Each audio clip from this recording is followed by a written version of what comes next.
Welcome back to another edition of the Three Stooges Podcast. Joe Davidson, Sacramento B, Jordan Georgeson of Gold Country Media, and Chris Jackson of West Coast Preps, rocking the Super Bowl 11 hat with the Oakland Raiders and the It's Minnesota a good Vikings in fit the for me. Rose Bowl. It really is a good fit for me. Some would say a great fit.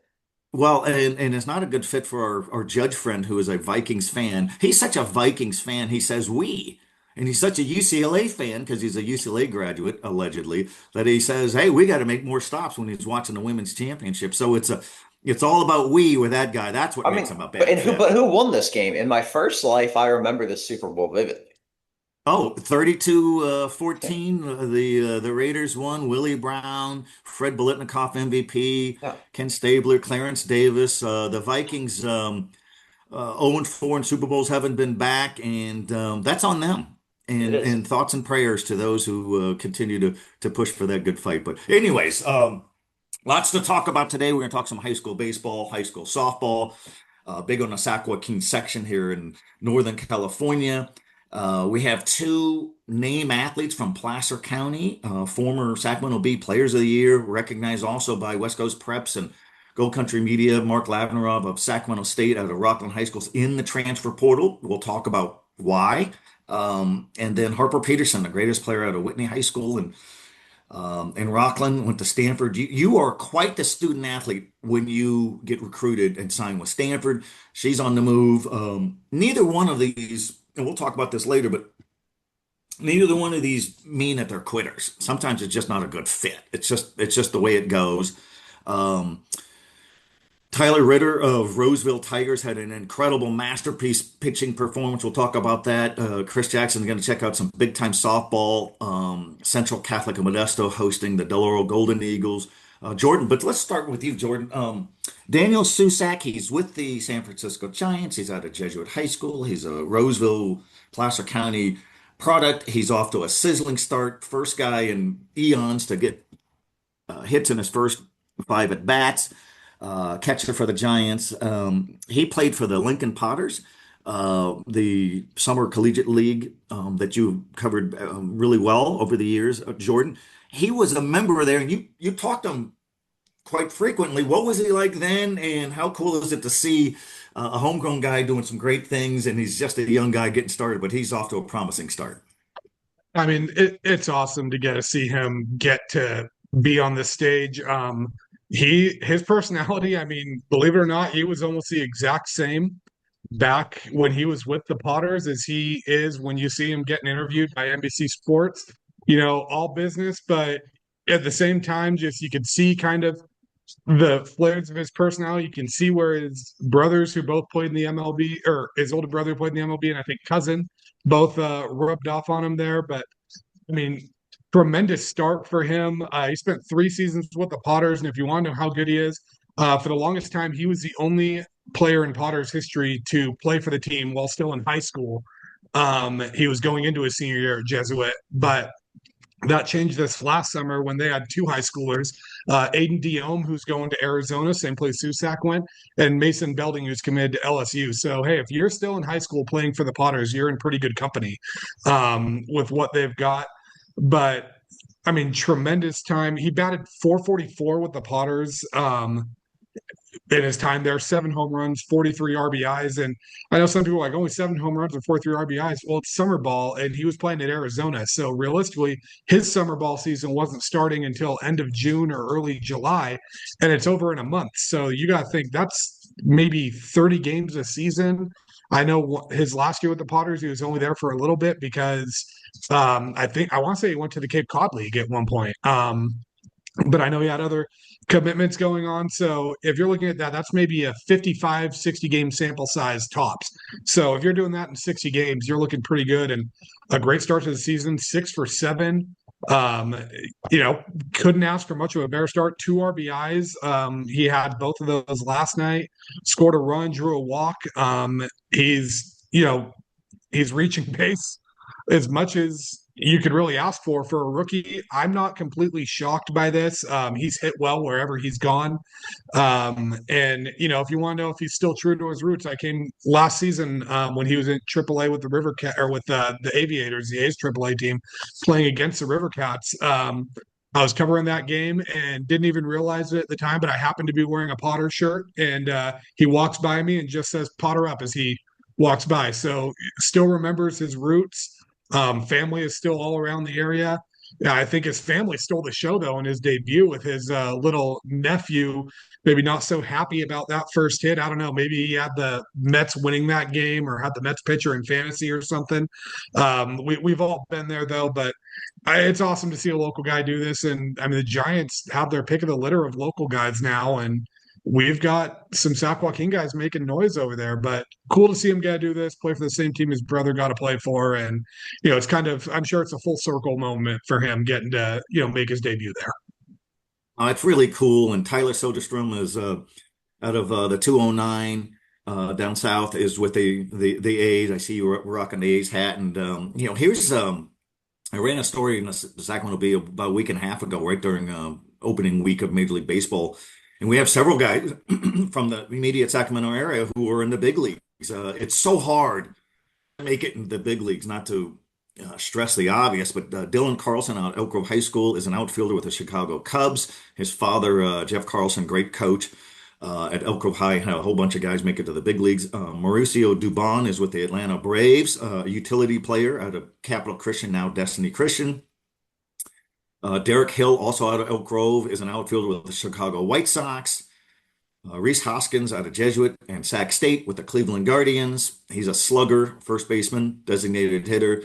Nathan Lukes, Toronto Blue Jays out of Center High School in the Sacramento area, Sacramento State outfielder with the Jays. They went to the World Series. Nick Mears of the Kansas City Royals out of Rockland, Sacramento City College, undrafted, and is now in the bigs as a pitcher. So that shows you how hard that journey was. James Outman, Minnesota Twins out of Sacramento State, outfielder, seventh round pick in 2018. Daniel Susak, we just talked about him, first round by the Oakland Athletics in 2022. Logan Webb, we certainly know Logan Webb. He's had a terrific career. He's out of Rockland High School, played quarterback as well, multi-sport, fourth round pick in 2014 by the Giants. Still does their ace. So not bad. Really cool, really cool. And Chris Jackson, we're gonna bounce a little bit over to high school softball. It's always been a great section. It's always been a great region.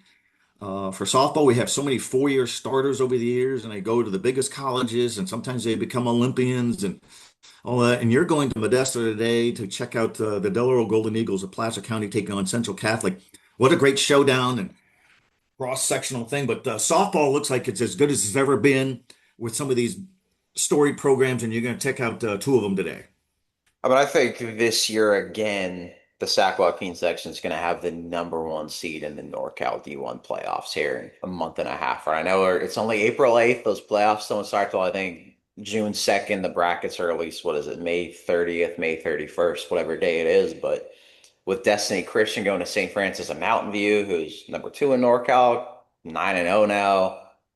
Destiny Christian still got a couple more big non-league games on the slate, but that puts you in the driver's seat at that point. When you've got pitchers like Ayla Tuas going to LSU, Roxanne Sardo going to Purdue, Mia Jimenez only a sophomore, you got a catcher going to play college softball. I mean, Destiny Christian loaded. Tracy's another Sac-Joaquin section team that's undefeated right now. They just beat Liberty of Brentwood, who looks like another NorCal D1 team this year. Unbeaten, they are loaded. Hayden Fells, a two-way star, going to Long Beach State. They got another girl going to Long Beach State, one going to Cal, one going to Arizona, another loaded team. Ponderosa, also undefeated. They've beaten Whitney, all these big name teams. That's another D1 team. And they're in the same division for the section as Destiny Christian. So you could even think whoever wins that game eventually could be the number one seed in NorCal D1. So there's three teams right there. You've got Whitney is playing great softball, undefeated in the SFL. Jordan, you and I were there when they beat Rockland. And Taylor Cordell, only a sophomore pitcher, is just terrific. Rebecca Rao in center field, great defensively, a great leadoff hitter, getting on base on like 58% of the time. And you consider who Whitney faces, they're playing good pitchers, good teams every single day. So That's impressive. And then Delaware, right? The reigning NorCal D1 champ, Sean Erickson. He's got this team playing well. So you look at the record, you'll see like a 10-6 and think, hey, what's going on? But consider again who they played, right? Like a loss to Delaware or a loss to Whitney, I should say, but another loss to Central Catholic over the weekend, but they still won a majority of their games at that loaded Michelle Carew Classic. Two great pitchers. They got freshman Kat Popovsky. You got a junior Michaela Finn going to Cal. And it was a one-run ball game the last time they faced Central Catholic.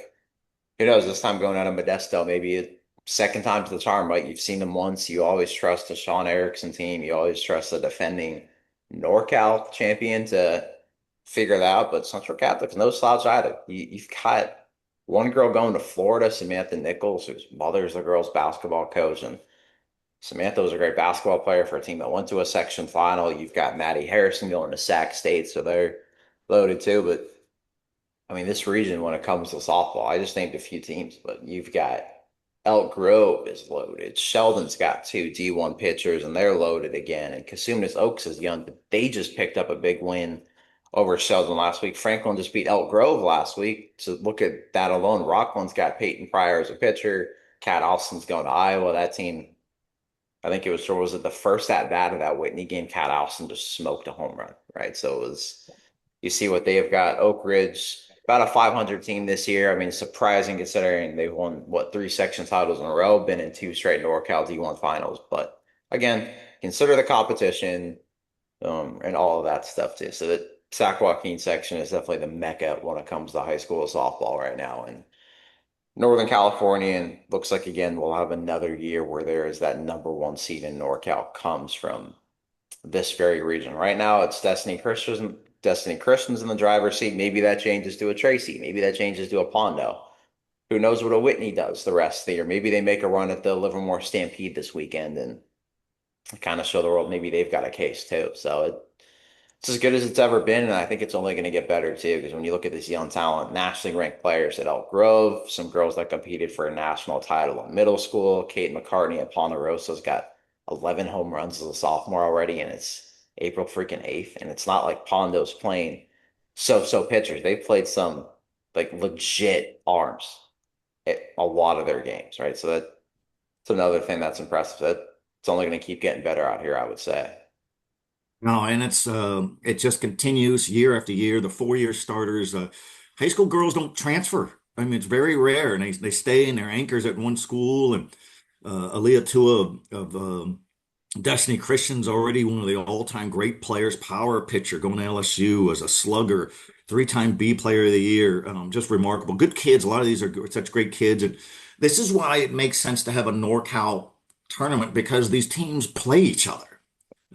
They play in the Livermore Stampede. These intersectional games are it's just really good. But all right, let's talk a little baseball. We're going to go to Placer County. I'm going to pick your brain here in a second, Jordan, on the Rockland Thunder and how they've surged from nothing to relevance again, how they did that. But let's touch on Tyler Ritter. And first of all, we applaud multi-sport guys. And Tyler Ritter plays basketball. He's a football guy. He's a great student. He's going to UC Davis. He's 4-0 on the mound, and he had a gem on Monday against Del Campo. The first batter reached on an error. Then he issued a walk, and then he settled in and settled down, and he mowed him down. 21 straight outs, 17 strikeouts, 86 pitches, 64 of them strikes. Wow. Wow, that's and he's not the only multi-sporter. Colton Wolf was a football guy.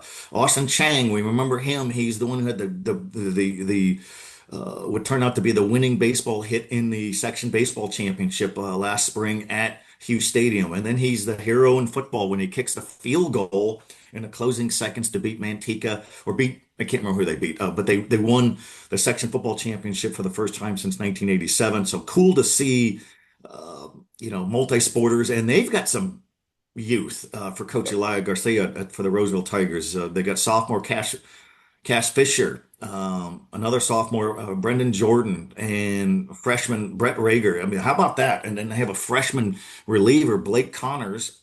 He has a 0 ERA, 3 appearances, six innings, 5 strikeouts. Not bad. So this is a team that could make a real run again. Oh, also Austin Chang had a dramatic goal in water polo to lead his Tigers to a section championship and that. So this momentum and this vibe with the Roseville Tigers, 113-year-old school, continues, and it's so cool. Old school, public school, all that stuff. But on the topic of baseball, what happened to the Rockland Thunder this early season? Was it a brutal schedule? Was it injuries, Jordan? But now they've picked it up a little bit. Sierra Foothill League is stacked as usual. Folsom Bulldogs lead that heat, but that's always subject to change because it's a terrific league.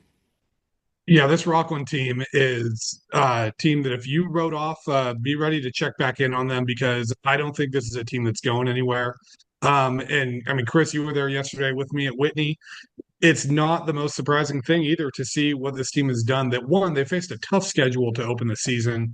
I want to say, I mean, if you look back at some of the teams they played, they lost to Rodriguez, who's a good program, lost to Roseville on a 2-run walk-off home run. Chris, you and I were at that game as well. Tied to Monterey Ranch, but then West Park. I mean, that's a program that's one of the top in the area. College Park, great program. McClatchy, another great program. They got swept by Granite Bay. All 3 games were within 3 runs. Took 2 out of 3 from Del Oro, and then this last week, they rolled Intercom, rolled Antelope, beat Wood Creek, and they lose to Laguna Creek. But that's a Laguna Creek team that just beat Franklin yesterday, and then they beat Whitney in Game 1 yesterday to get in the driver's seat in that series. It was just a young group, to be honest. They talking to Matt Jones yesterday, he said something like they brought back, I think, 54 innings pitched total from last year or something like that. And it was like 30 of them were from one kid and 12 of them were from another one, or something crazy like that, to where it was like, we don't really have any experience. And he basically said it's varsity talent, but they aren't varsity players yet. And I think they needed to take their lumps a little bit. And, they have the 0-8-1 start, but they've won 6 of their last 8. And I think the big question now is, have they dug themselves in too big of a hole to where they can, they might miss the postseason? But seeing what I saw yesterday, I don't have any reason to believe that Rockland's going to be outside looking in. I think they can still make a run in this SFL. I mean, if you look at it, it's kind of a logjam in this, and they're 3 games back about halfway through, but they still have to play Folsom, who's ahead of them. They can still take 2 or take 3 from Whitney in this series. Another team that's ahead of them, they already have a series win over Del Oro. You're going to have to play well against Jesuit and Davis and Oak Ridge. There's no off days here, but I mean, what a group they have here. Roman Castellanos, great baseball name, by the way. I don't think you can find much of a more baseball name than that. He's batting 442. Ryan Lujan, 442 as well. Colby Cobb's batting over 400. What's crazy too is those are the 3 leaders on the team in stolen bases and home runs. So they're not just doing it with their contact. They've got power. They can get it done on the base pass, and then their pitching staff is just showing their maturity. Connor Kostecki pitched again yesterday, 4 strong innings.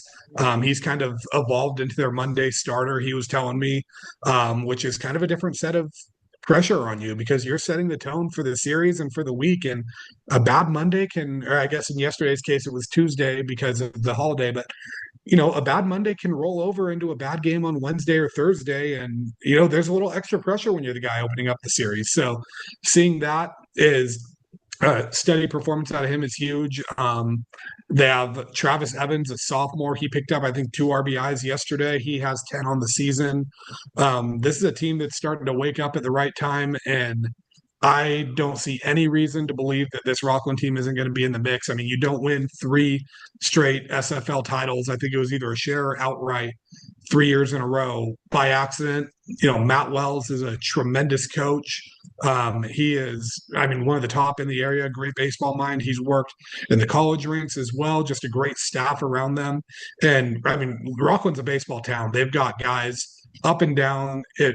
Whenever we cover, the Little League tournaments and teams are starting to get far, it's always Rockland and Tri-City that are going far, and those are the feeders into this high school. So it's not shocking that these guys are starting to turn it on. I think it was just some youth that needed to take their lumps a little bit, but don't be surprised to see Rockland in that mix of the SFL, and maybe even, the 0-8-1 start's going to hurt, but I wouldn't be shocked to see this be, a 7 or an 8 seed or 10 seed or something that finds themselves in the semifinals just because they needed to kind of go through some stuff a little bit to get better as a team on the way out. No, it's good stuff there. And you talk about good coaches making an impact.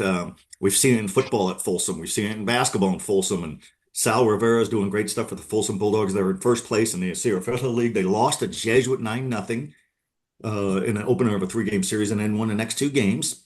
They got a lot of senior experience, senior shortstop Gavin Tights, senior outfielder Manny Orns, and then they have some freshmen, Cameron Avila, and a freshman catcher Blake Sargent, and they've got some experienced pitchers, Alex Blunt and Caden Hotmeyer and David Engelken, and so they're doing good things, and they want to keep holding on.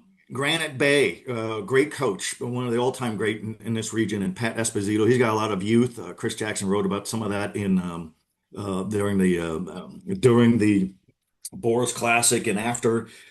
So they're going to be certainly a threat in the Sierra Foothill League. And speaking of the Boras Classic, you two were both down there and watched a lot of that. The St. Mary's Rams of Stockton won it. They have some great pitchers. They had a guys who are going to UCLA and Northridge and Mississippi State. They had 15 strikeout effort here. They had a perfect game there.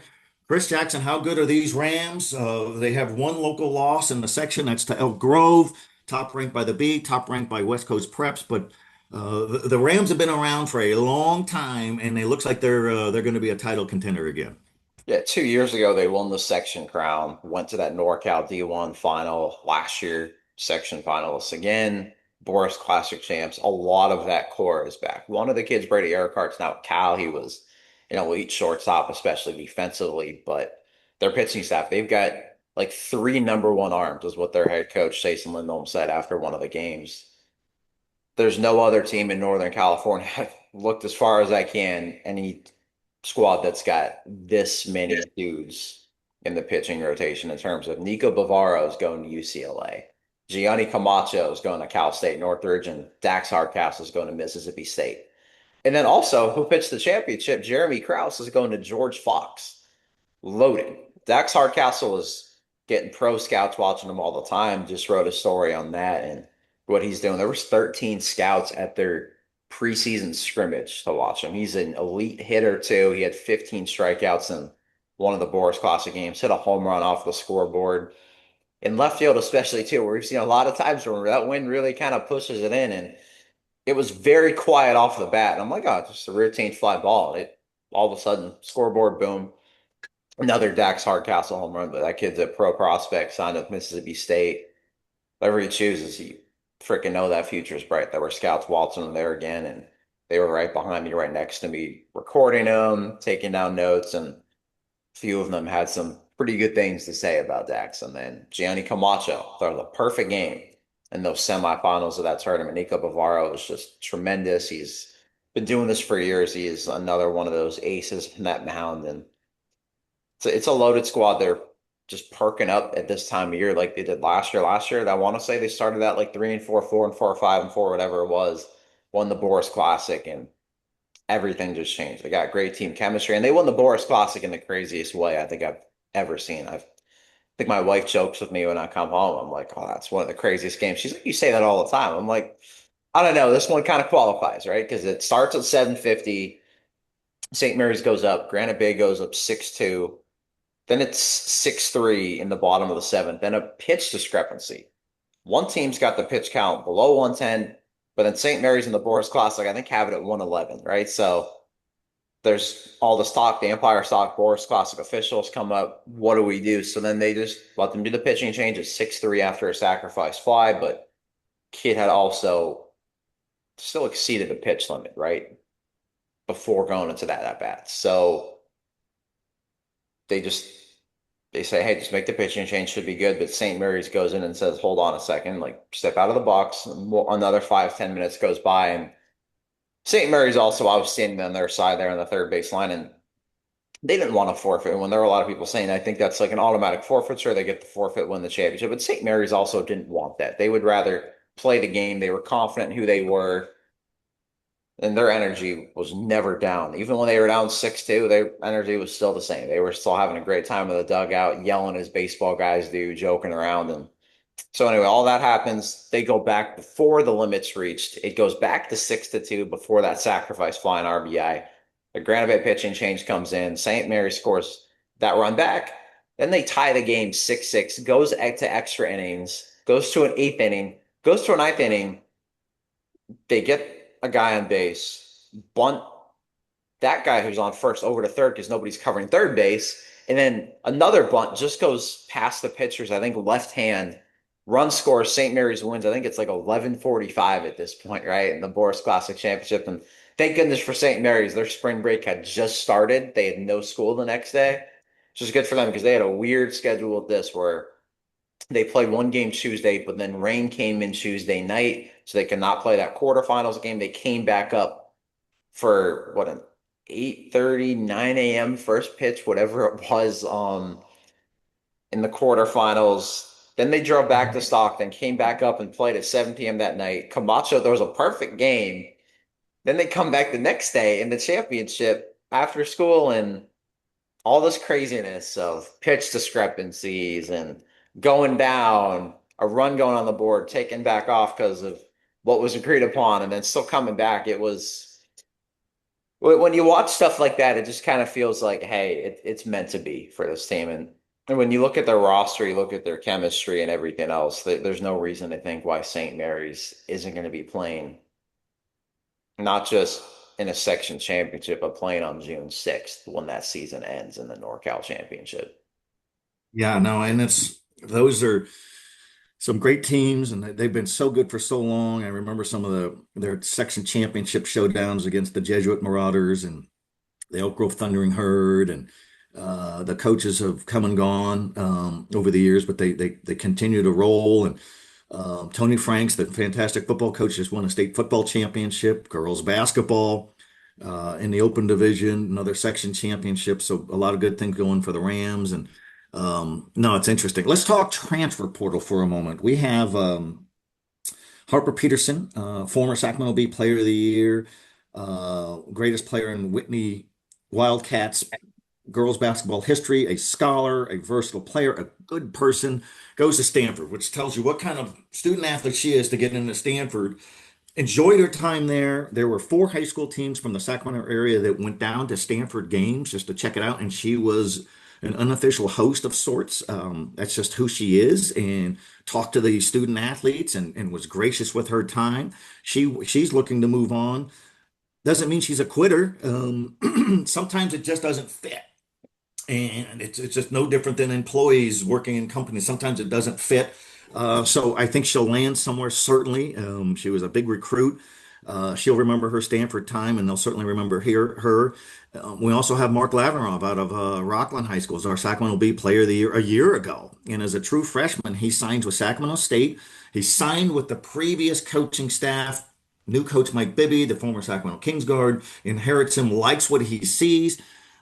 He started a lot of games at 6'8". He's a forward, but he had to play the post because of injuries. And he started 21 games, played in every game, 26 minutes a game, 10 points a game, 7 rebounds. He had a couple monster games. He had a 17 rebound game. He had a 28-point game. And he's in the portal. I was a little surprised with this. I'm going to talk to him hopefully later today. We've been texting, and I don't think he's quitting here either. I think he's looking into options. We're going to try to tell their story. But this is the nature of college athletics. And there's so much time invested in the recruiting process. And then you go in. So, the portal is a good thing. I don't like it when kids transfer all the time. Andre Stojakovic, McDonald's All-American, Jesuit High School. Did a story last week on him as he helps Illinois get to the Final Four.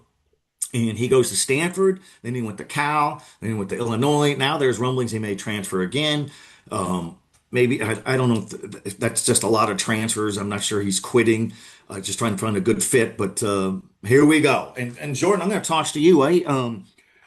Yeah, I'm a little surprised that Lavrov wants to leave, but I could understand it, and I'll find out later and what he's thinking.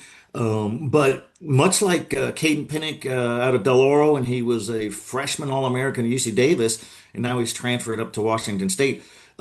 We were initially thinking, Jordan, boy, wouldn't it be great to see these guys play as 4-year anchors at these schools? But that's a rarity anymore. So, are you surprised by Lavrov getting in the portal?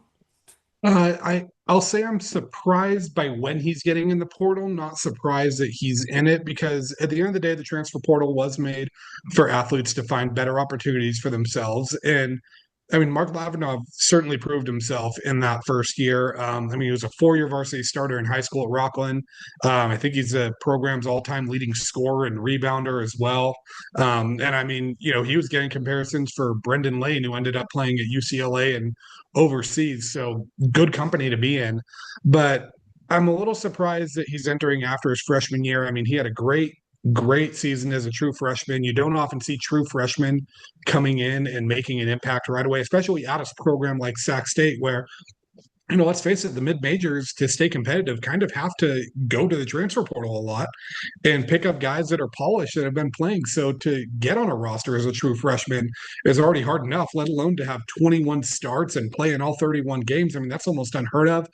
I think it's, seeking a better opportunity, and I can't fault the player for that. I think he's going to have plenty of suitors. I think we're going to see some bigger mid-majors starting to come after him. But, another thing too is a lot of times players enter the portal as a negotiation tactic. And yes, more often than not, players find a new school. But how many times have we seen it in college athletics where a player enters the portal and they end up staying at the same school because they get a new NIL deal, or they get, something that they felt like was maybe missing from that first go around, or some type of promise or guarantee that keeps them around.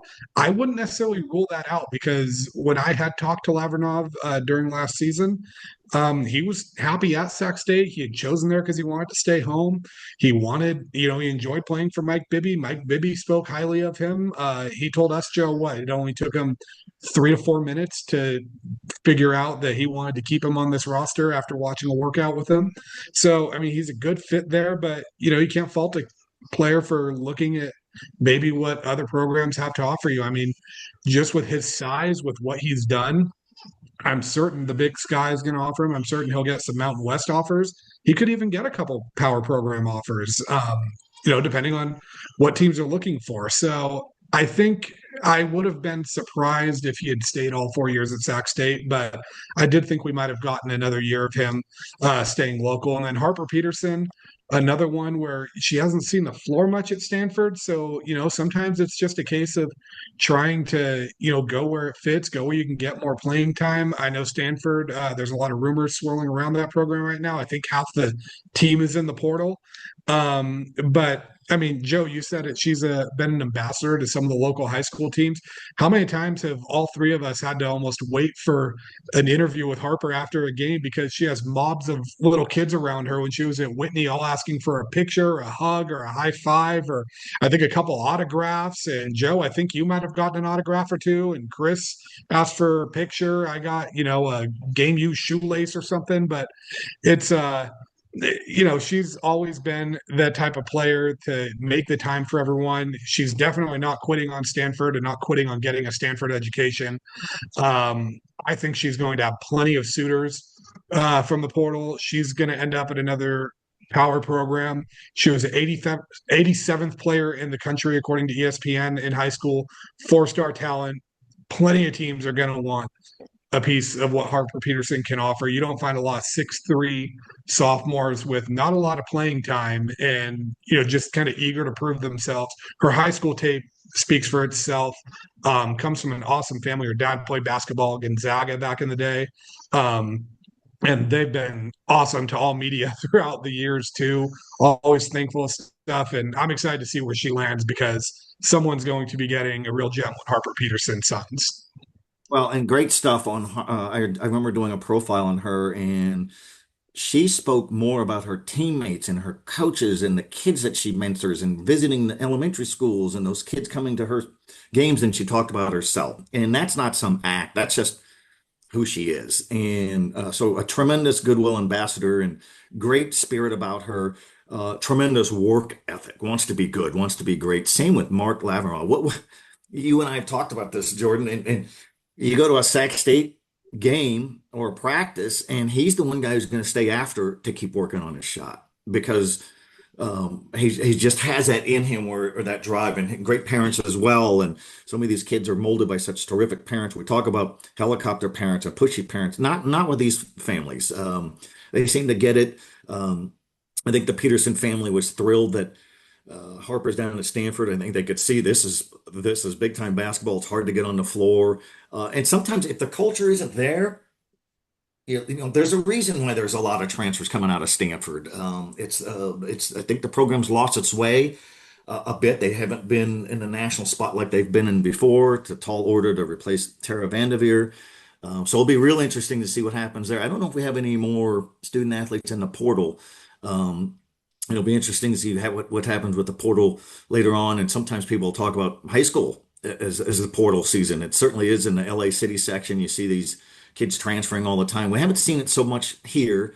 But anyway, so back down to Southern California. Chris Jackson, going with you. You sent a moving text last night where you shared a social media post. There's a kid out of Southern California, a football player, a multi-sport star, just a champion in everything he did. Um, and if you could just take the floor from here, Ryder Barnes, who is he and what happened and why are people so thrown by this? What happened here? A football player down at Korean Lutheran in Southern California, league defensive player of the year, all Orange County, defensive MVP, all these different things. He was signed with Cal Poly for football, signed his letter of intent, was going to go play Division I football, but unfortunately, the kid's passed away, took his own life, and always just be there for the people around you. You never know what someone's going through, and everything I've heard, everything I've read is just how exceptional of a young man he was. And here's what the Korean Lutheran football post says. Ryder was raised by his grandparents, helped raise his younger sister, and was dearly loved by his older brother and sister. I mean, it was helping raise your younger sister says everything you need to know about the person, as great as the football talents were. I mean, you can't argue that just the heart of him and the personality and the attitude were even greater than that, right? So it's just really tough to see that. Found out about it last night and read some stuff about it on social media. Once we see if there's a GoFundMe link for the family, whatever it is, obviously we'll share that around. But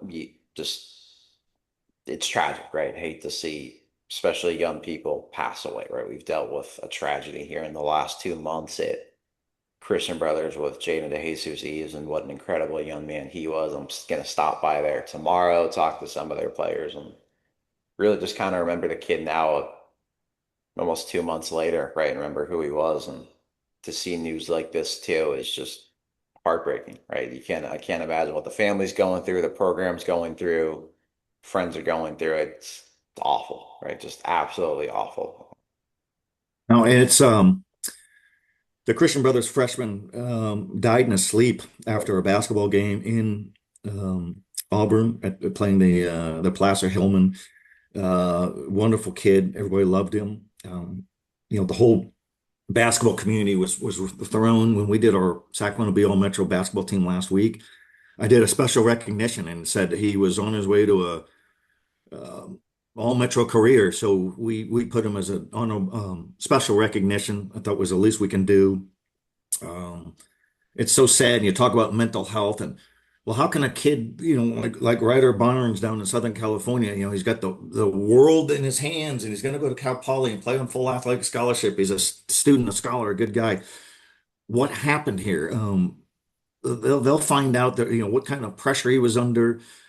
Sometimes I think these kids are so overwhelmed by expectations, and so much of it I think is I don't want to speculate, but we've seen reports on this kind of stuff over the years with social media, and um, it's devastating. It shatters lives, and that's they're certainly going to remember him, and this is a blow for the Tim Skipper, the new coach for Cal Poly football down in the Central Coast in San Luis Obispo.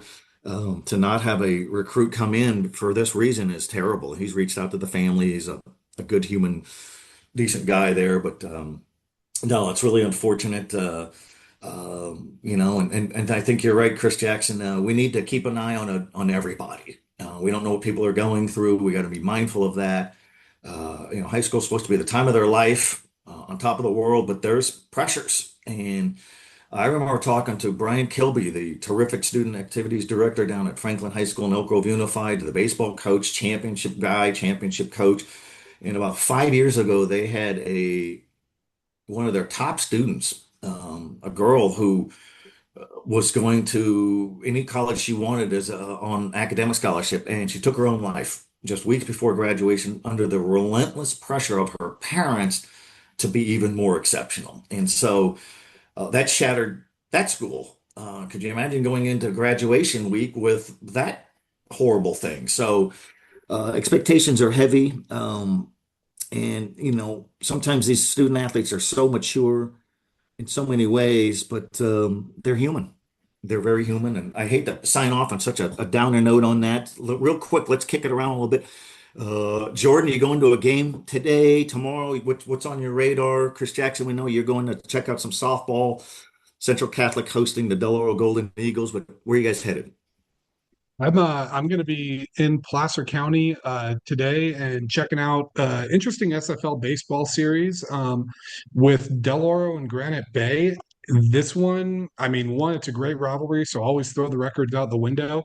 But Del Oro kind of feels like a team. They're 6-8-1 right now, 2-5 in league, and it just kind of feels like they're not quite tapping into the potential of what this roster has. You have an LSU commit in Mason Belding. You have an Arkansas commit in Brody Coxon with this team. So anytime you have two SEC guys on your roster, you're going to be, feeling pretty good about your chances. So it just kind of feels like, hey, when's this team going to break through? You have a star in Jackson Stewart who's batting, I want to say like 515 right now on the season. His sister is an All-American catcher at Arizona.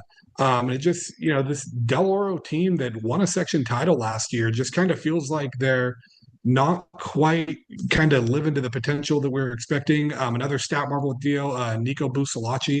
I believe he's batting over like 480 on the season or something like that. He might even be at 500 as well. And it just, this is a DO team where, hey, what's it going to take to kickstart them? This is a Granite Bay team that is hot right now and surging and looking like, hey, this could be, another year where they're in the SFL. They lost their 3-year section championship streak last season, I believe, and looks like a team that might be all of a sudden we're talking about them winning 4 and 5 years with what this group's looking like right now. So I'm interested to see how that one goes. And Chris, I know you're at a big one down in Modesto.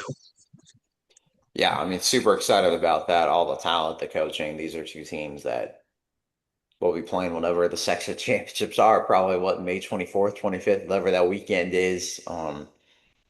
So yeah, excited to see that. And they just played the other day too. But speaking of Del Oro and the Stewart family, should give a shout out to them. I remember covering one of their assistants, Del Oro, Colin Stewart, his son, you mentioned Jackson Stewart, and his sister, Sydney Stewart, covered her at St. Francis and Mountain View. The family has since moved out to Loomis and Placer County. Selfishly, I love that because always a great family. But first time I ever covered Sydney, she hit a home run. I think she was, I don't know, was she a sophomore or a junior? They had another girl on the team, Jessica Oakland, who was playing at Duke, mashing home runs again. Both of them hit home runs that game. They had two D1 pitchers on that team, one that's at A&M, another that's at Boise State now. But Sydney Stewart was always just so awesome to talk to, so respectful of anybody. And not only is she an All-American catcher at the University of Arizona, but she just got the golden ticket from Jenny Finch, right? And I know Arizona's posted the video. You see the family there. You see Sydney just crying those tears of joy, right? That's absolutely awesome. Cannot happen to a better person and a better family. So excited to see what that becomes, but I'm not surprised that Jackson Stewart's playing like this. Jordan, when you and I saw Jackson against Whitney 2 weeks ago in baseball, and he had another great game, it was just like clockwork. That looks like a kid that's a national type prospect in baseball, just like his sister was in softball, but a 10 out of 10 family and just 10 out of 10 talents and people, right? So just super happy for them and can't wait to see what obviously Colin's daughter and Jackson's sister does after college. And I can't wait to see what she even does these next 2 months of college softball. It's we certainly have experienced or heard or read or chronicled some of the bad boorish behavior of parents in sports across the board. So when we talk about the parents for Mark Lavnerov or Harper Peterson or the Del Oro people you were just talking about, Chris, it's nice to see that there's more good parents than bad, and kudos to that. they're having a thrill watching their kids, and one thing we all know is the coaches and the parents will say the time just flies by. And there's an old saying, once you hit high school, it's fast forward. But always good to join my good friends, Chris Jackson of West Coast Preps, Jordan Georgeson of Gold Country Media, Joe Davidson, Sacramento B. Thank you, everybody, for following. We do it so people could get a pulse on what's going on locally in the section, sometimes for the whole state. High school sports are a big deal. It's worth a ticket. We've said it in football, basketball, baseball, softball. Go out and check out a game in this great weather and enjoy it. Until next week, we'll see everybody on the Three Stooges podcast.